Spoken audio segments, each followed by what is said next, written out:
desde la Iglesia Pueblo de Dios en Carlos Espegazzini, sin inventar nada nuevo, siendo directos, siendo lo mejor que podemos ser. Porque se trata de ser simples, honestos. Te brindamos este espacio, desde el púlpito, porque lo más simple es escuchar, luego sentimos. Este es el espacio directo para un mensaje simple. Porque ya no hay diferencia de nacionalidad, ni de clase social, ni de sexo, porque todos somos uno en Cristo Jesús. Vení a vivir el Evangelio, juntos.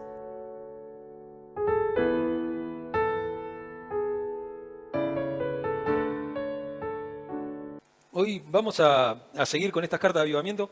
Vamos a hacer algo. Hoy vamos a ver la iglesia de Tiatira. Pero ya la semana que viene, este miércoles es miércoles de ceniza. Saben que el lunes y martes es carnaval. Así que el miércoles es miércoles de ceniza. Lo cual inicia la cuaresma. Estas 7 semanas hasta la Pascua de Resurrección. Y como hacemos todos los años, esas 7 semanas de cuaresma vamos a predicar precisamente sobre la pasión de Cristo y sobre todo eso que nos va a preparar para la Pascua. Uno se prepara también, nosotros no tenemos la capacidad para celebrar, la verdad, que el miércoles de ceniza, pero sería interesante que lo celebremos, ¿no? Es esta cosa de pensar en nuestra casa, donde estemos, que somos polvo, ¿no? Y que al polvo vamos a volver, y que somos eso, y que somos vapor, que somos nada, que somos Hebel, ¿no? La vida es como una neblina, dice Santiago, que en un minuto pasa y desaparece. Y tendríamos que tener conciencia de eso y tener conciencia de que de ese polvo, de esa neblina que es nuestra vida, por medio del sacrificio de Cristo, por medio de su sufrimiento, por medio de ese sacrificio, nosotros podemos tener vida eterna. Amén. Y eso es lo que significa el miércoles de ceniza, que no lo celebra solamente la Iglesia Católica, sino que lo celebra también la Iglesia Luterana, también lo celebra la Iglesia Metodista, ¿no es cierto? Hay muchas iglesias evangélicas, muchas denominaciones que lo celebran. A lo mejor lo celebran distinto. En la Iglesia Luterana sí se utiliza la ceniza, ¿no? Como el símbolo de acá de la ceniza, de que uno es y uno se queda como que todo el día con eso, porque es acordarse, porque uno a veces se olvida de eso, ¿no? Se olvida de esas cosas. Pero hoy vamos a seguir con la cuarta carta de avivamiento, y es Tiatira, el falso evangelio de una falsa profeta. Las dos cosas, ¿no? Y hoy vemos mucho esto de los falsos evangelios. Vemos un evangelio no correcto. Y uno se tendría que preguntar si un mensaje equivocado puede llegar a provocar salvación, ¿no? O tiene que ser correcto el mensaje. Digo, si el mensaje no es el que debe ser, tal vez la salvación no esté, ¿no es cierto? Entonces, por eso vemos este descrédito de la iglesia evangélica, ¿no? También vemos este descrédito por el cristianismo, ¿no? Cuando vemos que un pastor hace un show y cobra desde 25.000 pesos la entrada,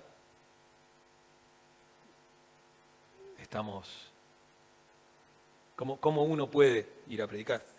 Cuando desde una plataforma pastoral nuestros hijos tienen una carrera política y son diputados y estoy sospechado de pagar entre 25 y 50.000 dólares para entrar en una lista y después voto desde mi banca diciendo que soy evangélico, diciendo que soy cristiano, diciendo que pertenezco a las fuerzas del cielo, voto hambrear a las personas, a mi prójimo, si voto todas cosas en contra de la vida de los demás, después cómo uno puede predicar, por qué la tierra está tan dura, ¿no es cierto? Entonces entendemos eso, ¿no? Y no es uno, son dos de los... Sabemos que la Libertad Avanza tiene pocos diputados, pero una es la hija del presidente de la Confederación Bautista, ¿no? De Hugo Márquez. Su hija está ahí y él se queja porque dice que la gente le está haciendo una operación política porque su hija es diputada y que los 177 millones de pesos que se llevó para darle de comer a los comedores cuando sabemos que no están entregando comida a los comedores. Yo pienso que ustedes son todos de la Confederación Bautista, ¿no? ¿Algunos de ustedes lo llamaron para ver si necesitábamos algo? Digo, no ahora, desde la pandemia, atravesando todos estos años. Nunca, jamás he recibido una llamada o un aviso, solamente para invitarme a las reuniones, para ir a comer facturas y a tomar café con leche. Me compro media docena de facturas, me quedo en mi casa. Y esa es la realidad de la iglesia de hoy. Pero vemos que no es la realidad de la iglesia, es la realidad de la iglesia de todos los tiempos, ¿no? Entonces hoy vamos a leer precisamente este texto de Apocalipsis capítulo 2, de versos 18 al 29. Dice así: escribe al ángel de la iglesia de Tiatira. Esto dice el Hijo de Dios, el que tiene ojos que resplandecen como llamas de fuego y pies que parecen bronce al rojo vivo. Conozco tus obras, tu amor, tu fe, tu servicio y tu perseverancia, y sé que tus últimas obras son más abundantes que las primeras. Sin embargo, tengo en tu contra que toleras a Jezabel, esa mujer que dice ser profetisa. Con su enseñanza engaña a mis siervos, pues los induce a cometer inmoralidades sexuales y a comer alimentos sacrificados a los ídolos. Le he dado tiempo para que se arrepienta de su inmoralidad, pero no quiere hacerlo. Por eso la voy a postrar en un lecho de dolor. Y a los que cometen adulterio con ella los haré sufrir terriblemente, a menos que se arrepientan de lo que aprendieron de ella. A los hijos de esa mujer los heriré de muerte. Así sabrán todas las iglesias que yo soy el que escudriña la mente y el corazón, y a cada uno de ustedes lo trataré de acuerdo con sus obras. Ahora, al resto de los que están en Tiatira, es decir, a ustedes, que no siguen esa enseñanza ni han aprendido los mal llamados profundos secretos de Satanás, les digo que ya no les impondré ninguna otra carga. Eso sí, retengan con firmeza la que ya tienen hasta que yo venga. Al que salga vencedor y cumpla mi voluntad hasta el fin, le daré autoridad sobre las naciones. Así como yo la he recibido de mi Padre, y él las gobernará con puño de hierro, las hará pedazos como a vasijas de barro. También le daré la estrella de la mañana. Él, el que tenga oídos, que oiga lo que el Espíritu dice a las iglesias. Bueno, este es el texto a la iglesia de Tiatira. Es el texto más largo. 12 versículos, casi todos son todos más cortos, los que fuimos visto, ¿no? Y parece como que está dividida en dos la carta, como que del 18 al 23 está dirigida a una persona, a Jezabel, ¿no? A esa falsa, a la que dice ser profeta. Dice ahí, ¿no? No dice falsa profeta, dice ser profeta.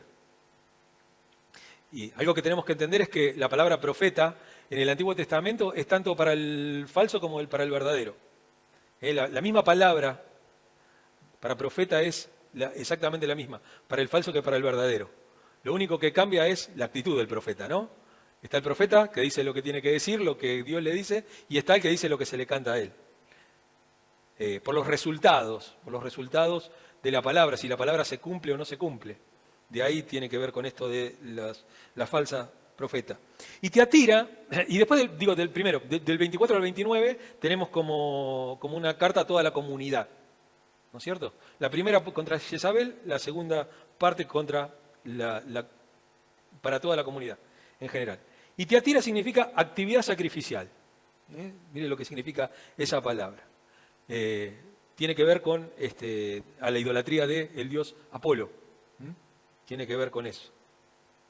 Y la iglesia cayó en un error, y es el mismo error que está cometiendo hoy, pensando que el sacrificio de Cristo en la cruz se empieza a ignorar. El cristianismo pasa a ser otra cosa. Que no quiere decir que el Evangelio tenga muchas aristas y que, como vemos acá, nosotros tenemos un fuerte contenido social en el mensaje. Pero ese contenido social no puede pasar por arriba del sacrificio de Cristo. Y de la verdad, de lo que realmente salva. Porque nadie se salva dándole de comer a la gente. Si no estaría el Evangelio de Juan Carr, qué sé yo, que es loable lo que hace Juan Carr. Yo no lo hago, él lo hace. Y está bien. Pero digo, no nos olvidemos que lo auténtico del Evangelio, la premisa del Evangelio, lo primero que hay que puntualizar y sobre el cual se construye todo lo otro, es el Evangelio de Cristo. Es el Evangelio de ese Cristo. Yo no quiero otra cosa, dice Pablo, sino a Cristo y a este crucificado. O como decía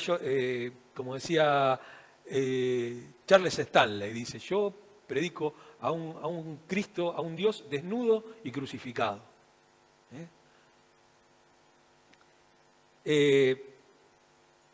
Y acá el tema que había en Tiatira es que era una iglesia la cual estaba fundada en un centro de comercio. No tenía puertos como tenían las iglesias que vimos, las ciudades que vimos anteriormente, pero estaba fundada en un centro de comercio. Ahí se juntaban un montón de comerciantes y todo, y ahí también estaba el tema de los textiles, el tema de los metalúrgicos, una cosa así, ¿no? Era un gran centro de comercio que Apolos es una de las deidades también de ahí, ¿no? Junto con Hermes, ¿no? Son esos dos dioses que abarcan todas esas partes, por eso también tenía que ver con los sindicatos de comercio. Y un poco nos dice que allí donde el comercio es más próspero, ahí prospera también la inmoralidad, la idolatría, ¿no es cierto? La avaricia, la vanidad, todo ese tipo de cosas, el pecado, lo cual no es muy diferente a nuestros días, a lo que nos pasa hoy. Vamos a hacer 3 puntos, como todas estas cartas siempre tienen la misma forma. Vamos a hablar sobre el Señor de la Iglesia, sobre la Iglesia del Señor y sobre el mensaje de la Iglesia del Señor. Vamos al primer punto. El Señor de la Iglesia, así como Él se identifica como el Hijo de Dios. Es la única parte en Apocalipsis en donde Jesús se nombra a sí mismo el Hijo de Dios.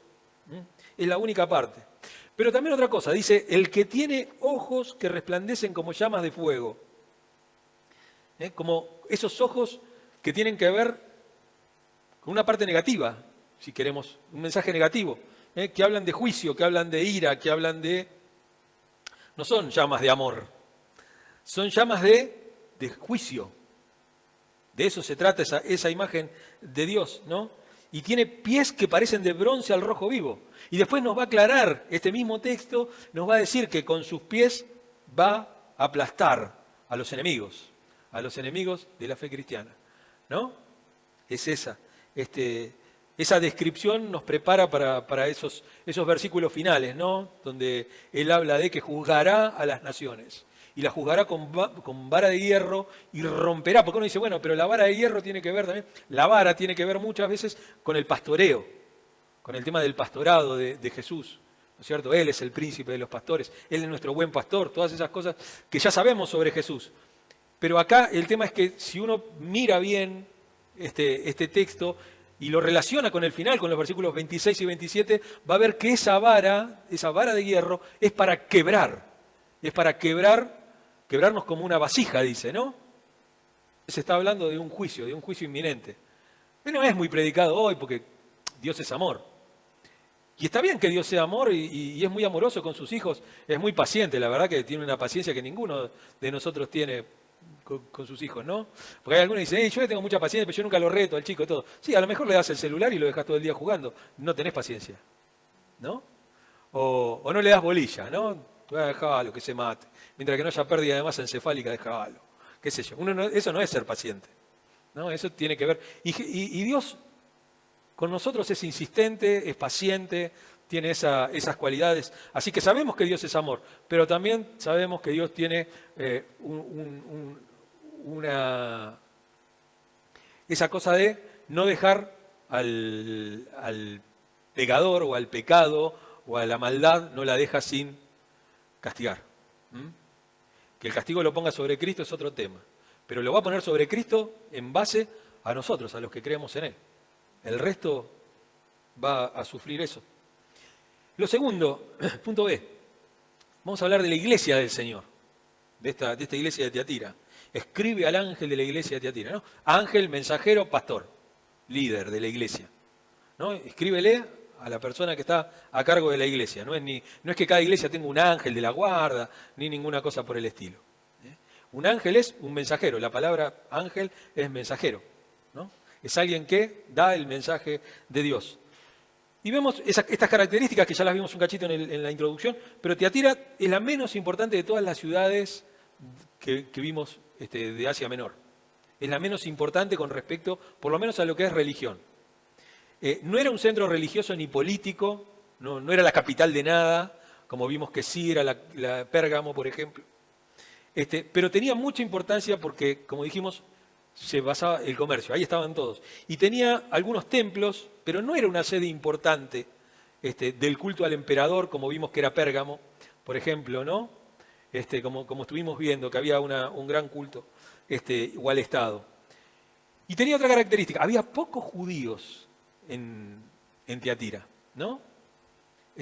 Así que no era una iglesia que estuviera perseguido, ni por la idolatría, ni por los templos paganos, no estaba el oscuro de Éfeso ahí, no estaba tampoco, no estaba el templo de Diana, que era una de las maravillas del mundo, como estaba en Éfeso, no, tampoco tenían el oráculo de Delfos, ni ninguna cosa de esas muy extraña que sea muy masivo.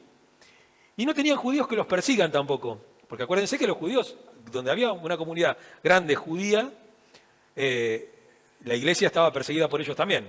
Metían leña ahí en donde para perseguir a los cristianos. Así que no tenía esos problemas. Pero el tema es que tenía grandes gremios comerciales, ¿no? Era uno de los grandes fabricantes de ropa, de ropas de púrpura. Creo que la púrpura, no quiero decir algo erróneo, ¿no? Pero la púrpura se hace con un crustáceo, creo, o con un gusanito, con una cosa así. De ahí se saca la púrpura. O sea, y hay que juntar, no sé, un montón de esos bichitos, ¿no es cierto? Para hacer, así que es muy cara. Acuérdense que los reyes se vestían de púrpura y escarlata. Es el color de los reyes, porque era lo más caro. Así que vos, Alicia, que estás con esa remera violeta, era carísima en esa época. Hoy tenemos todo a la mano, ¿no? Pero en ese tiempo es... y una de las, posiblemente haya habido, no me acuerdo cuál era Lidia de Filipos, ¿se acuerda? Que era comerciante de púrpura. ¿Se acuerdan? Bueno, ella fue una de las que se convirtió. Posiblemente haya sido de esta, ¿no? Y después había varios gremios, ¿no? Estaba el gremio de comercio, así que andaba Cavalieri por ahí. Se ve que andaba, ya en esa época estaba Cavalieri con el gremio, ¿no? Y el tema es que, vieron que está el centro de comercio, en todos lados donde hay comercios hay un centro de comerciantes. Bueno, se juntan una vez cada tanto, no sé cada cuánto, a comer, a arreglar el tema de los precios, qué lugar te toca, a vos, qué esto, qué el otro. Y se juntaban y bueno, y evidentemente había, ustedes saben que la religión y el comercio y el poder, todo lo que sea eso, va de la mano. O al menos en esa época iba de la mano. Entonces se juntaban a comer y también se adoraba, se comía comida sacrificada a los ídolos, y después terminaban, como en casi todos lados, en la parte sexual, ¿no? En unas grandes orgías ahí entre todos. Y entonces el tema estaba en los cristianos. En los cristianos que eran comerciantes, como Lidia, por ejemplo, ¿no es cierto? Que eran comerciantes. Y vos no podías ser comerciante si no tenías, si no estabas dentro del centro de comerciante. Así que el problema era, bueno, comemos. Para mí los ídolos no son nada, ¿no es cierto? Los ídolos no son nada. Yo puedo comer y todo, pero el tema es que después venía el desenfreno, venía todo eso, y ese era el grave problema. Ahí ¿cómo me parto? ¿Cómo puedo vivir en una dicotomía entre la adoración a los ídolos, que es parte de mi trabajo, que es parte de mi cosa, con el tema de vivir una vida que agrade a Dios? Ese era el problema y tiene una forma nueva y muy peligrosa que hoy es la que tenemos. Hoy es más vigente que nunca. Y el tercer punto, que siempre es el más largo, que es el mensaje del Señor. ¿Qué dice el Señor con respecto a esta iglesia y a estas cosas? Lo primero es un elogio, el elogio del Señor. Conozco tus obras, tu amor y tu fe, tu servicio y tu perseverancia. ¡Wow! ¿No? Obras, amor, fe, servicio, perseverancia. Esas cosas, ¿no? Dice, ¿cómo son tus obras? Tus obras son amorosas, provienen del amor. No provienen de querer quedar bien, no provienen de eso. Proceden de la fe. Porque creo en Dios, porque Dios ha salvado mi vida, porque el Espíritu Santo habita en mí, por eso hago obras. Tu fe proviene de tu fe. Y porque viene de tu fe, vos servís. Uno sirve. Uno no se pone por encima de los demás, sino que sirve. Es decir, el mensaje de Jesús, ¿no? El de, te tengo que lavar los pies. Yo soy el más grande, soy el Hijo de Dios. Yo soy el que salva tu vida. El Espíritu Santo procede de mí. Es mi espíritu el que te doy. Y sin embargo yo me hago siervo y te lavo los pies. Como dice Filipenses capítulo 2, ¿no? No tomó ser igual a Dios como algo a lo que aferrarse, sino que se despojó, que se hizo uno de nosotros y estando en esa forma humana, se humilló. Se humilló así, tomando forma de siervo. Y dice, y sé que tus últimas obras son más abundantes que las primeras. Es todo lo contrario a la iglesia de Éfeso. ¿Se acuerdan qué había pasado con Éfeso? Había perdido el primer amor. O sea, sus obras ya no eran obras como las del primer amor. Habían ido como en declive, ya no tenía el primer amor. Pensaba que la llevaba de taquito, ¿no? Que la llevaba para adelante, ya la tenía re clara, entonces el amor ya no importaba. Se habían quedado ahí, ¿no? Ni siquiera se habían quedado en la parte inmadura del Evangelio, sino que ni siquiera eso, habían retrocedido, porque ya no amaban, el amor no era tan importante. En cambio acá esta iglesia le dice, y sé que tus últimas obras son más abundantes que la primera. Su amor y su fe habían aumentado, habían madurado espiritualmente.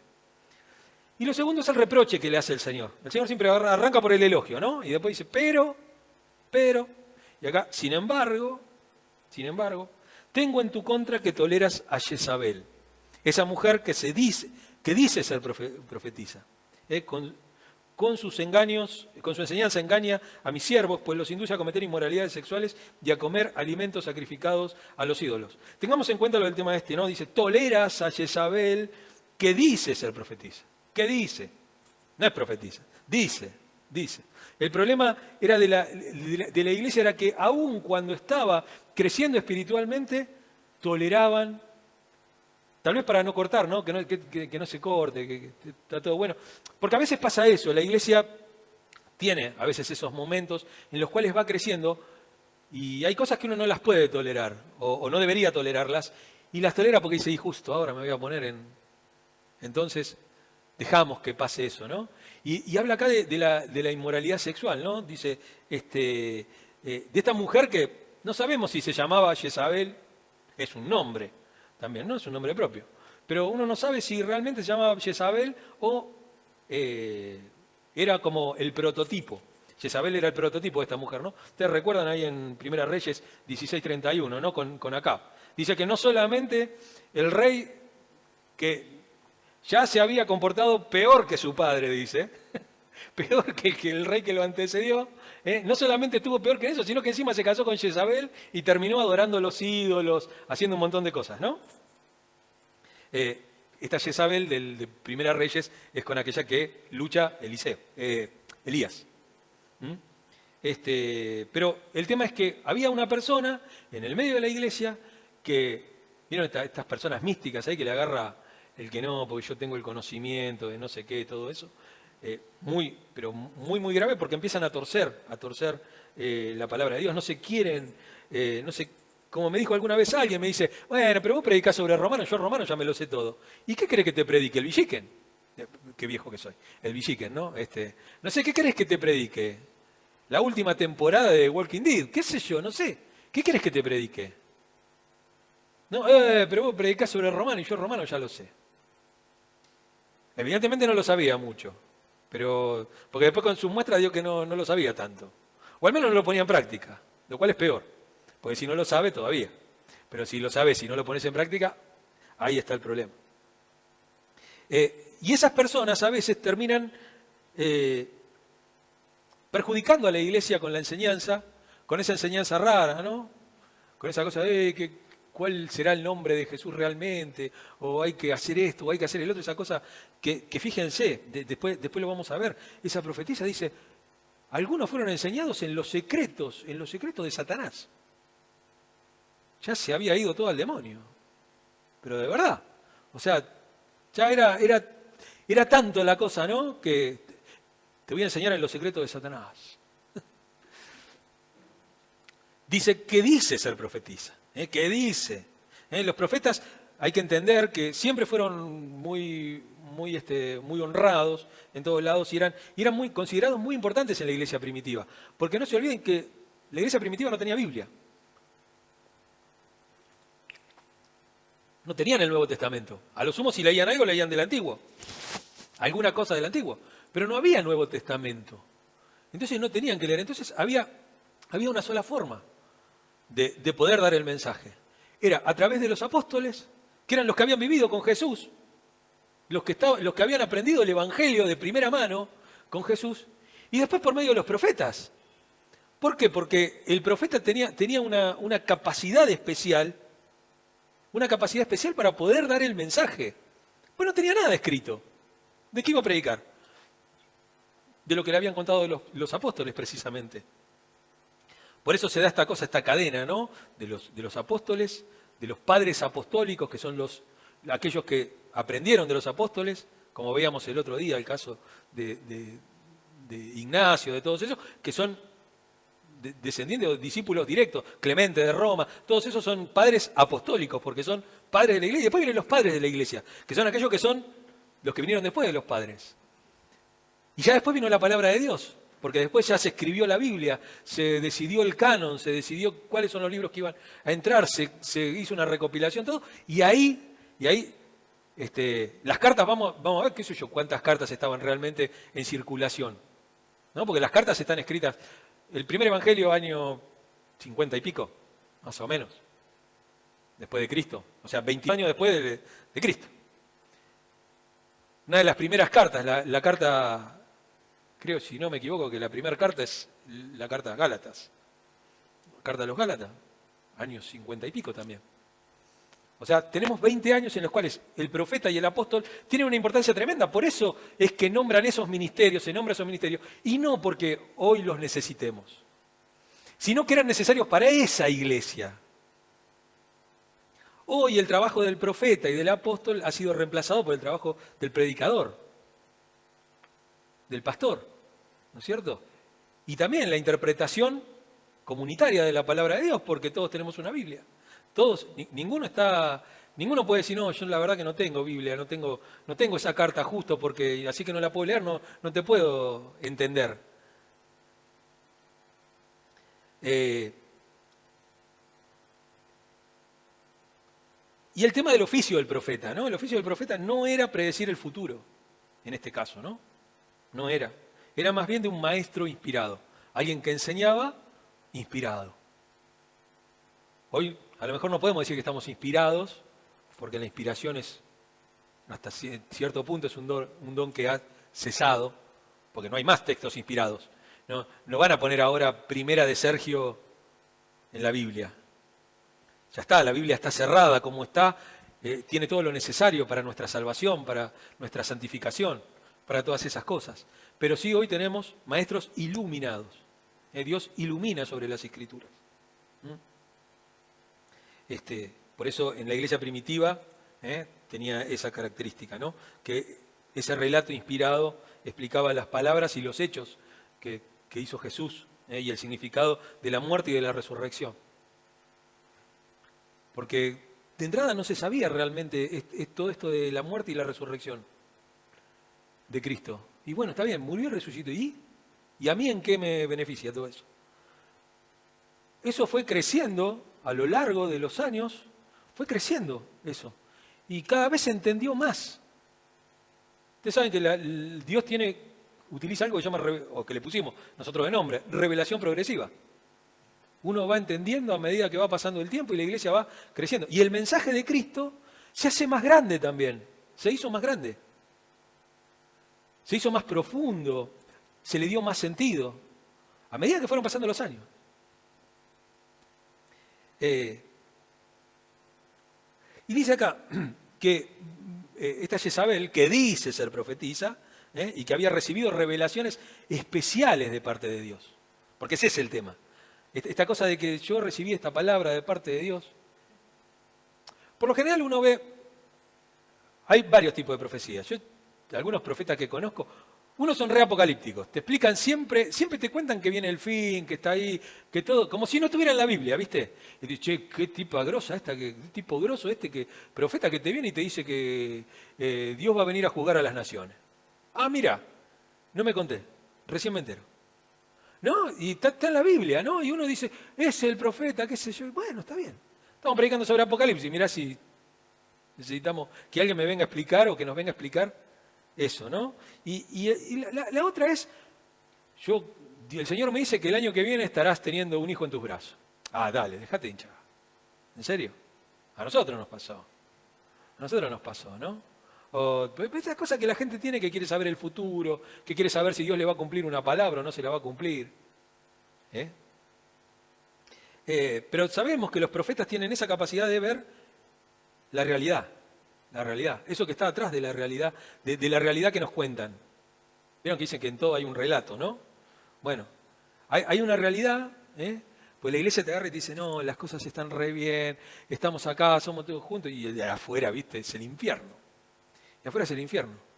Y dicen, no, está bien, porque esto trae que Dios va, ¿no? O nos tratan de explicar de que, y será este mensaje, lo vimos el jueves, ¿no?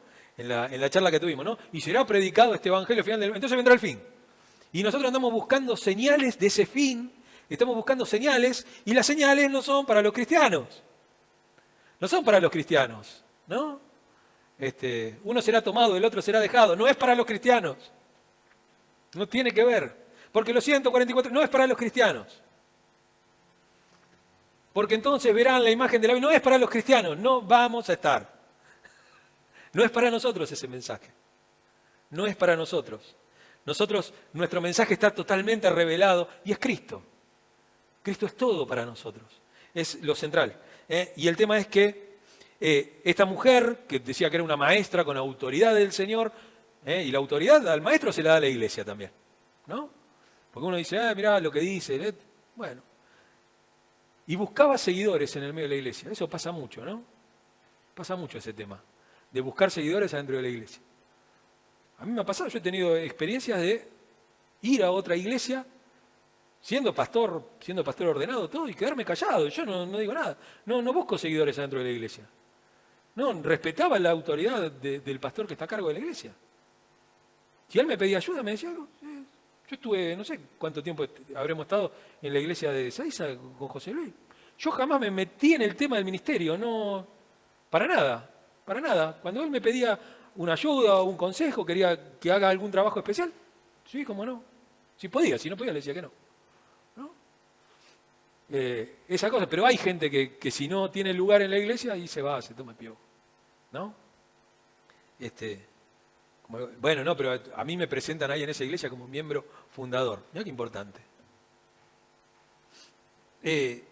Toleras, vos estás tolerando. Era una tolerancia poca sana, no quiere decir que uno sea un intolerante y que eche a todo el que no esté de acuerdo, sino que el tema es que ellos habían reconocido a una falsa profeta y aún así no se negaban a actuar contra ella. Fíjense que en el caso de los efesios había probado a aquellos que se decían ser apóstoles, dice la carta ahí, la carta a la iglesia de Éfeso, y que habían rechazado a los falsos. Los había probado y había rechazado a los falsos. Pero en este caso la habían reconocido, sabían quién era y sin embargo la toleraban. Tercero, las herejías de Jezabel. Con su enseñanza engaña a mis siervos, pues los induce a cometer inmoralidades sexuales y a comer alimentos sacrificados. El error de Jezabel era el mismo que el de los nicolaitas de Pérgamo, ¿se acuerdan? Se acostumbraban a las cosas paganas, a las cosas del mundo, ¿no? El tema de los gremios comerciales, que participaban de las comidas y todo.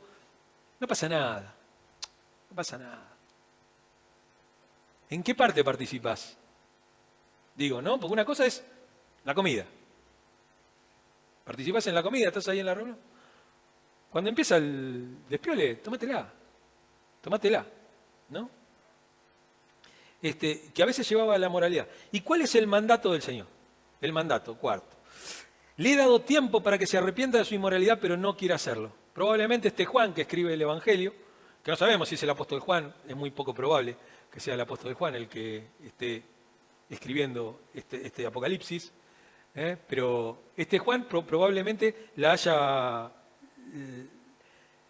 haya exhortado, ¿no es cierto? Dicho, había reprendido a esta falsa profeta y sin embargo ella la había llamado al arrepentimiento. Le dice, le he dado tiempo para que se arrepienta, pero no lo hace, no lo hace. Incluso miren esto, le he dado tiempo para el arrepentimiento. Si Dios te dice que algo está mal, deja de hacerlo. Y sin embargo Dios, fíjense qué paciente que es, que le he dado tiempo para que se arrepienta. Le he dado tiempo. Miren si no Dios tiene paciencia, ¿no? La llama al arrepentimiento. Y dice, por eso, versículo 22, por eso la voy a postrar en un lecho de dolor. En el griego dice solamente cama, ¿no? Dice, la voy a postrar en la cama, ¿no es cierto? Pero algunos, ¿no? Este tema, en Éxodo 21, 18 está eso de postrarse en cama, caer en cama, estar en cama de dolor, en cama de sufrimiento, o sea, enfermarse. ¿Qué es lo que siempre hablamos del tema de la Santa Cena? Uno toma la Santa Cena a veces a la ligera y dice, no tomen la Santa Cena indignamente. Por eso muchos dicen, porque hacen eso, porque toman la Santa Cena sin discernir el cuerpo y la sangre de Cristo, sin entender la comunión que hay en la Santa Cena, sin entender que uno es parte de un cuerpo cuando toma la Santa Cena. Por eso muchos de ustedes se enferman y muchos de ustedes se mueren. Antes de tiempo, ¿no? Estamos hablando. Pero posiblemente esté diciéndole, le voy a mandar una enfermedad terrible, terrible. Dice, y también a los que participaban con ella. Dice, y a los que cometen adulterio con ella, los haré sufrir terriblemente, a menos que se arrepientan de lo que aprendieron de ella. A los hijos de esa mujer, a los hijos no a los hijos que tiene, a lo mejor naturalmente, sino a esta cosa de, viste, los hijos espirituales, los papeles de la iglesia que se utiliza eso, ¿no? Los hijos espirituales, él es mi papá espiritual, aquel es mi papá espiritual. Bueno, ¿no?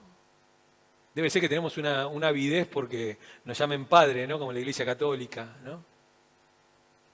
Y lo que dice acá es precisamente eso, ¿no?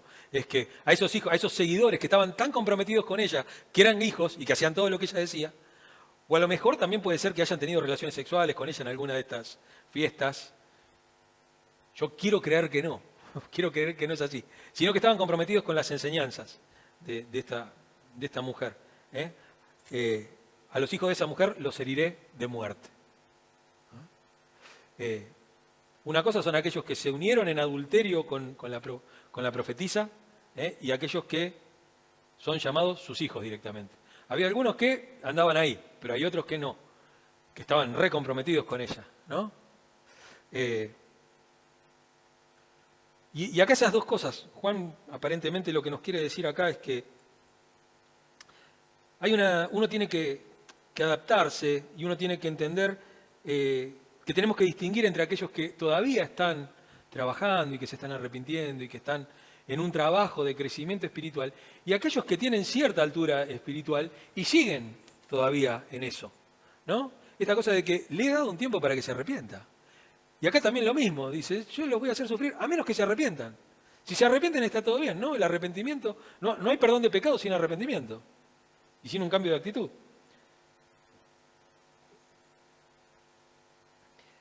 Y fíjense, estas cosas que pasan, esto que dice el Señor que va a hacer con Jezabel, con sus hijos, no quiere decir que nosotros, si no tenemos una persona en la iglesia que se llama Jezabel, o no es una mujer que está haciendo este tipo de cosas, todo, no entendamos que un falso maestro en la iglesia es un grave problema y pone en peligro toda la iglesia. El Señor acá lo que dice es, cuando empiezan las falsas enseñanzas, hay que frenarlas en seco, porque eso trae perdición. Y acá lo dice, así sabrán todas las iglesias que yo soy el que escudriña la mente y el corazón. Fíjense, no escudriña la obra, escudriña la mente y el corazón. No escudriña el don, cómo uno lo ejercita, si lo hace bien, si lo hace mal. No, la intención del corazón. ¿Cuál es la intención del corazón? Y acá él dice, quiero que toda la iglesia se entere, que yo soy el que escudriña la mente y el corazón. Ahora, dice, al resto de los que están en Tiatira, es decir, a ustedes que no siguen esa enseñanza, ni han aprendido los mal llamados profundos secretos de Satanás. Mira hasta dónde se había ido el tema. Profundo secreto de Satanás. Los profundos secretos, el tema de la profecía oscura, esas cosas raras. Yo recuerdo hace unos años, no sé, esas cosas en palabras raras y en cosas. El niño está entrando por la puerta. Me acuerdo una vez una profecía de esa. El niño está entrando por la puerta. Yo no tenía ni la idea, pero estaban todos enloquecidos con ese tema de que, en esa iglesia era, ¿no? El niño está entrando a la puerta. ¿De dónde sacaron eso? ¿De dónde sacan esas pavadas? Y estaban todos enloquecidos con esa palabra. Se ve que era como que algo va a dar a luz, como que algo... Bueno, pero decirlo de esa manera, no te hagas el oscuro, no te hagas el profeta, digo, ¿no? Las cosas se tienen que decir directamente. La Biblia está para interpretarlas. Y Jesús es claro. Dice, de cierto te digo, amén, amén, ¿no? De cierto te digo. El que tenga oídos para oír, que oiga. O sea, tenés oreja, te lo estoy diciendo tan simple que lo tenés que entender. Si oís, tenés que entenderlo. Y acá el tema es que se había producido ya tanto. Y dice, otra carga. No les voy a imponer otra carga. Posiblemente tenga que ver con el concilio de Jerusalén de de Hechos capítulo 15. ¿Se acuerdan cuando se juntaron Santiago, Pedro y Pablo? Y dijeron, bueno, vamos a ponerle, ¿qué carga le vamos a poner a los que no son judíos? Bueno, que se abstengan de idolatría, de carne sacrificada a los ídolos y listo, y de fornicación. Y listo, ya está. Entonces, lo que le está diciendo ahí el Señor, yo no les voy a poner otra carga, más que la que ya tienen. Quinto punto es consejo y aliento.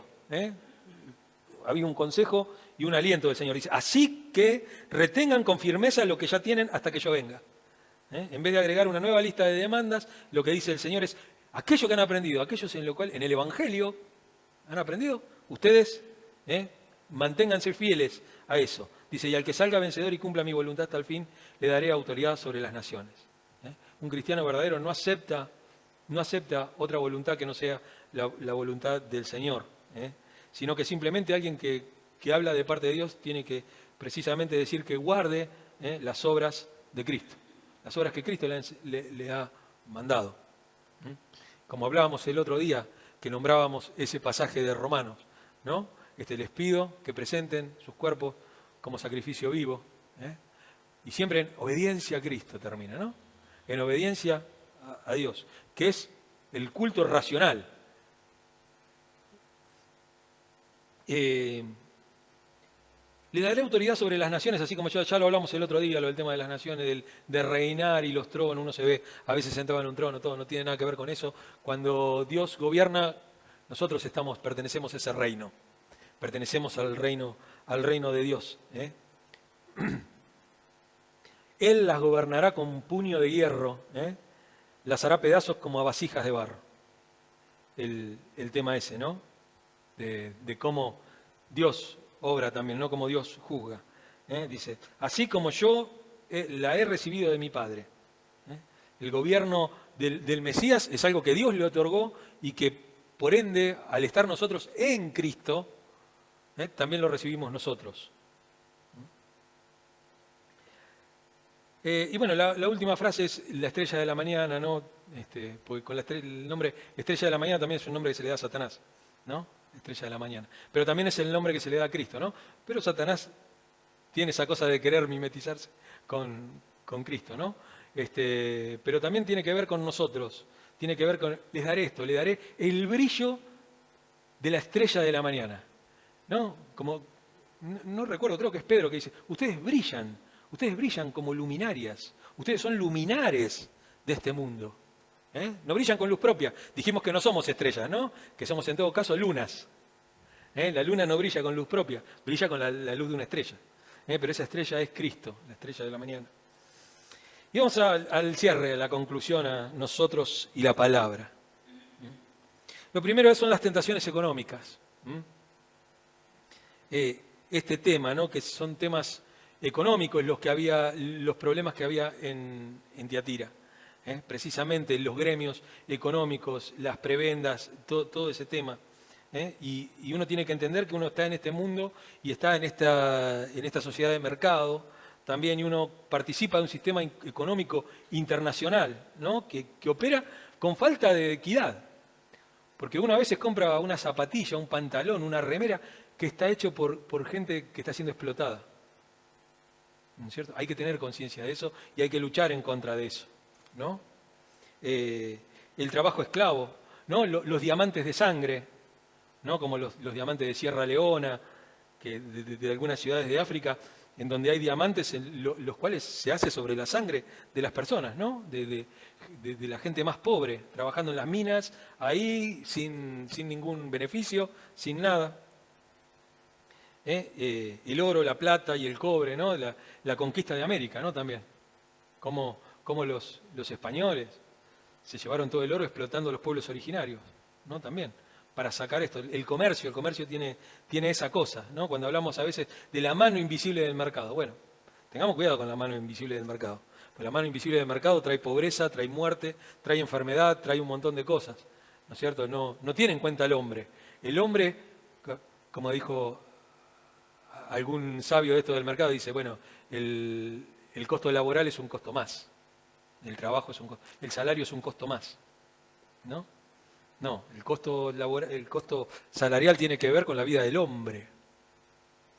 Tiene que ver con que el obrero es digno de su salario. No le pongas bozal al buey que trilla, ¿no? Esa fue la idea, por lo menos con la que empezó Ford, por ejemplo, ¿no? Ford decía que un obrero de su fábrica tenía que tener la posibilidad de poder comprarse un auto de los que fabricaba, ¿no? Después todo se va... Pero tenemos que entender eso, ¿no? Y de realmente denunciar esto que pasa, ¿no? Denunciar estas cosas que pasan. No simplemente callarse la boca porque la iglesia se fija nada más que en las cosas espirituales, ¿no? Y lo dice Santiago, dice, si se viene un hermano y te dice que tiene hambre y todo, y vos le decís, bueno, que Dios te bendiga, y lo dejás ir, no, dale de comer, ¿no es cierto? También lo dice Santiago, no le retengan el dinero a las personas, ¿no? Y ahí tira un par de ayes también, ¿no? Ay de aquel que...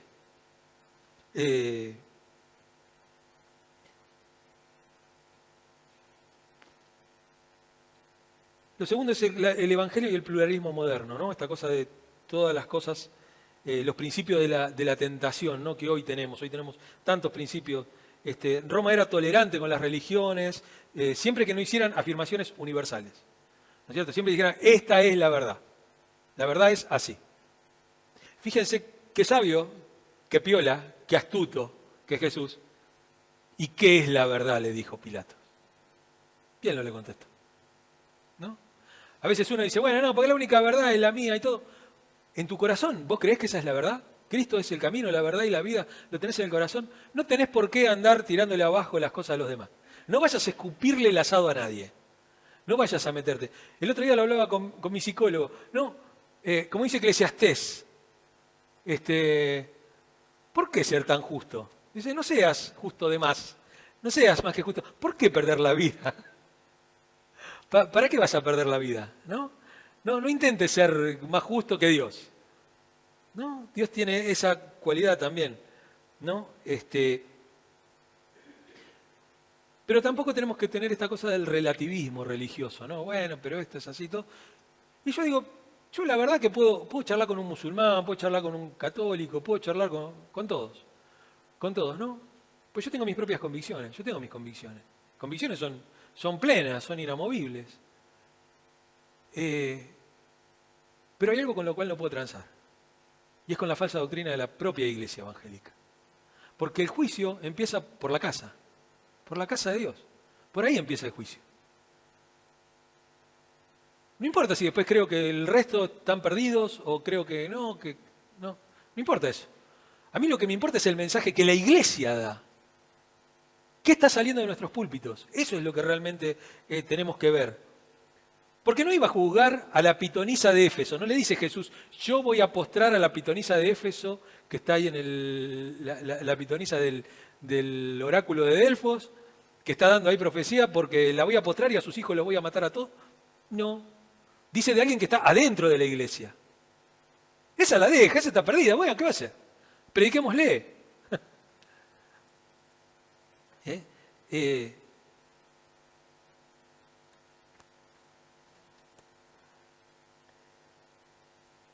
Acá tengo un texto, no me maté de quién es, pero dice, mientras el mensaje a Éfeso advierte a la iglesia sobre los peligros de la ortodoxia carente de amor, has dejado tu primer amor, la carta Tiatira avisa de los riesgos de un amor blando que lo tolera todo y no juzga nada.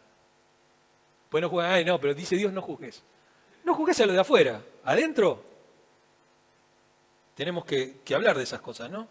Y esta cosa de las enseñanzas profundas, que nos hablan de estas cosas. Y lo tercero es permanecer fiel hasta el fin. Permanecer fiel hasta el fin. Estas cosas nos tocan de cerca, ¿no? Nos toca de cerca el tema del dinero, del comercio, de toda esta cosa del mercado. Nos toca eso muy de cerca hoy.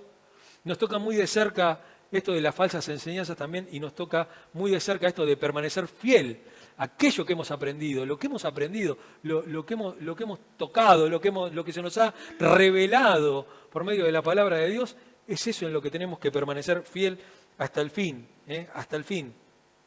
Las amenazas de no ser perseverantes, ¿no? El que persevere hasta el fin, ese será salvo. Es una característica del cristiano la perseverancia.